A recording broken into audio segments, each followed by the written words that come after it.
Cela fait 8 siècles qu'elles chantent le Seigneur, les Clarisses, et plus de 30 ans qu'elles sont installées dans le petit village de Vermand.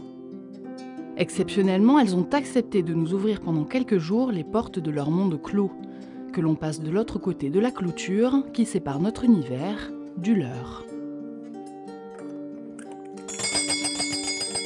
Alors forcément, pas question d'être en retard à notre rendez-vous. Ça commence déjà à tourner Marie-France. À les observer toutes les 7, on voulait surtout savoir pourquoi elles avaient accepté notre proposition. C'est un film sur les Chartreux. 3 heures, ça dure. On s'est dit que c'était bien de se faire connaître. C'était une bonne occasion.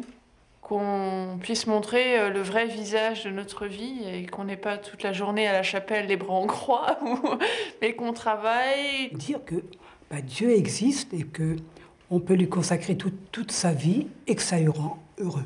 C'est pas compréhensible pour tout le monde. Et justement, pour tenter de comprendre, direction la bibliothèque pour potasser l'histoire religieuse. La grande patronne des Clarisses, c'est elle, Claire d'Assise.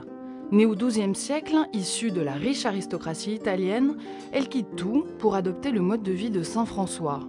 En suivant son idéal de pauvreté dans un contexte où l'Église tend à s'enrichir, elle fonde alors son ordre et écrit sa propre règle centrée sur le dépouillement, la vie fraternelle et la prière. Et si l'on devait résumer la philosophie de cet ordre ? Joie, fraternité et simplicité. C'est ce que j'ai perçu en premier, j'allais dire, la première fois que j'ai découvert les Clarisses.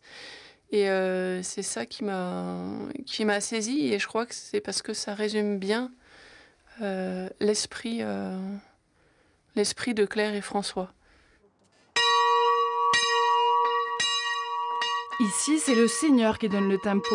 La prière, c'est 35 heures par semaine, 5 fois par jour, 7 jours sur 7. Moi, j'aime beaucoup faire ça. Je trouve que c'est... Oui, d'appeler les sœurs à la prière. Et puis même pour les gens autour, ils savent qu'on va à la prière. Bon, au début, on avait une petite dame qui croyait qu'on sonnait la cloche quand c'était l'heure des repas. Je lui ai expliqué que non, c'était l'heure de la prière. Mais pourquoi avoir choisi cette vie de sœur contemplative à l'écart du monde quand d'autres religieuses choisissent de dédier leur vie aux autres? Et surtout, à quoi ça sert la prière? À quoi ça sert? J'allais dire que ça sert à rien la prière, c'est gratuit.